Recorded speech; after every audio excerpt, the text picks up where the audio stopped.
Everyone has heard of apartheid, the brutal system of racial segregation that prevailed in South Africa between 1948 and 1994. A word so loaded that it became synonymous with institutional racism. Nelson Mandela spent 27 years in prison for fighting against it. The entire world was outraged. But few know that something very similar, and even older, existed in the United States under another name, the Jim Crow laws.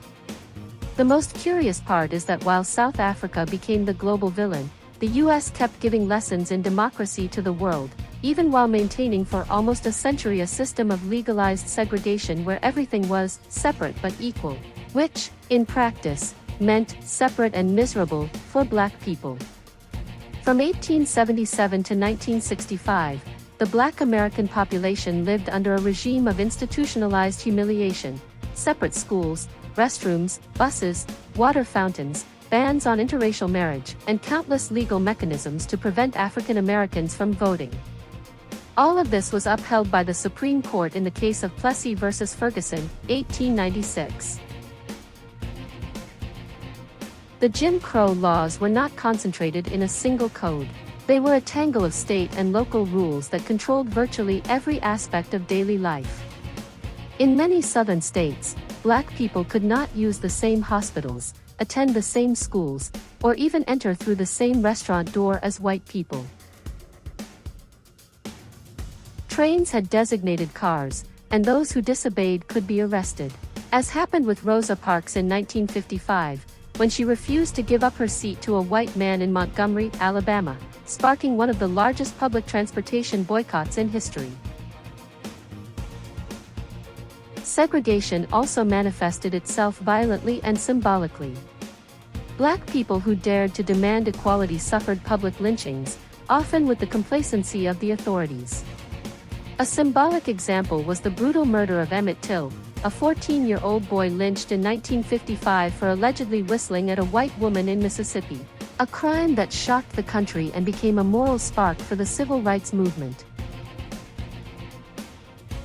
Meanwhile, in South Africa, apartheid did the same under different names and even more explicit brutality. Laws dictated where each person could live, work, study, marry, and even walk, all based on skin color. Whites on one side, blacks on the other. And anyone who dared to challenge the system was imprisoned, beaten, or killed. Two different nations, the same poison in different bottles. Starting in the 1950s, the Black population began to organize in a coordinated struggle for civil rights. The Supreme Court's decision in Brown v. Board of Education, 1954, declared segregation in schools unconstitutional, opening a legal path for change.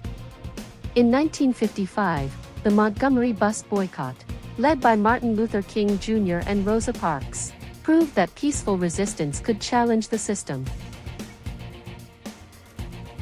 In 1963, more than 250,000 people marched on Washington, where King delivered his historic "I Have a Dream" speech. 2 years later, popular pressure led to the passage of the Civil Rights Act, 1964, and the Voting Rights Act, 1965, which finally dismantled the legal framework of segregation. But, as King himself warned, the law can keep someone from lynching me, but it can't make anyone love me.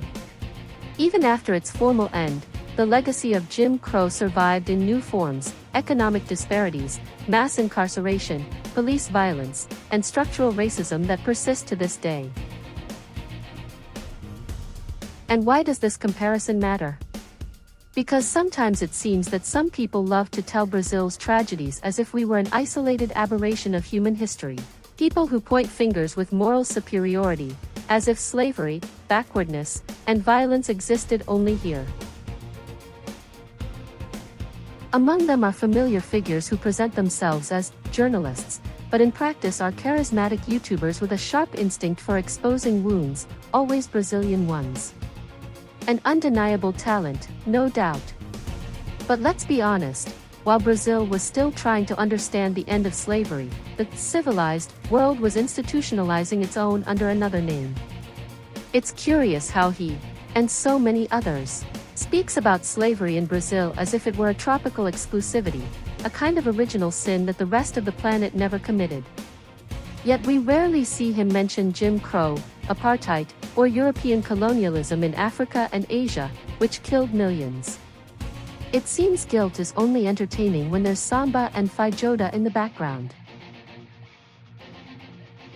Maybe the problem isn't that Brazil is backward. Maybe the problem is the selective gaze of those who prefer to laugh at their own misery rather than face the fact that racism, exploitation, and hypocrisy are universal inheritances, not exclusive products of Cabral's land. So, before calling Brazil a historical aberration, it's worth remembering.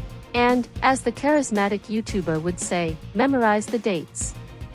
Even after the formal and late end of slavery in Brazil, the rest of the world continued practicing other forms of segregation and exploitation. The United States abolished slavery in 1865 but soon after instituted the Jim Crow laws, 1876 to 1965, which imposed racial segregation for almost a century. Brazil abolished slavery in 1888, and although structural racism persisted, the 1891 Constitution no longer provided legal segregation between whites and blacks. While South Africa lived under apartheid, 1948 to 1994, Brazil was already electing black congressmen and maintaining mixed schools since the early 20th century. And, in the end, racism is still global. It just changes the language it disguises itself in. And since we mentioned the Jim Crow laws, it's worth understanding where that name came from.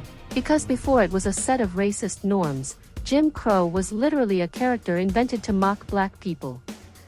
The symbol of American segregation was born on stage before it reached the law books. Jim Crow was not a real person, and certainly not the author of the laws that bore his name.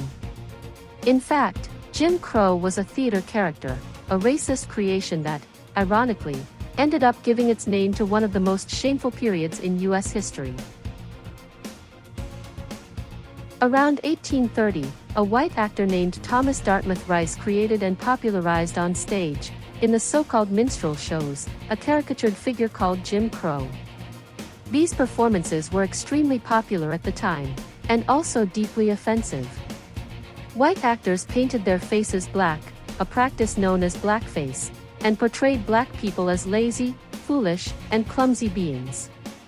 The character Jim Crow wore tattered clothes, danced grotesquely, and spoke in a caricatured manner.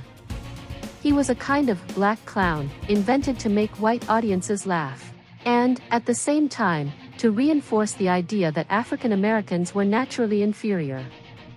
The song, Jump Jim Crow, performed by Rice, became a huge hit, spreading both the name and the stereotype throughout the country. Over time, the name, Jim Crow, stopped being just a stage character and became a derogatory term for black people. Decades later, in the late 19th century, when southern U.S. states began passing a series of laws to restrict the rights of freed blacks and legally re-establish racial segregation, the term, Jim Crow laws, came to designate this new institutional system of racism.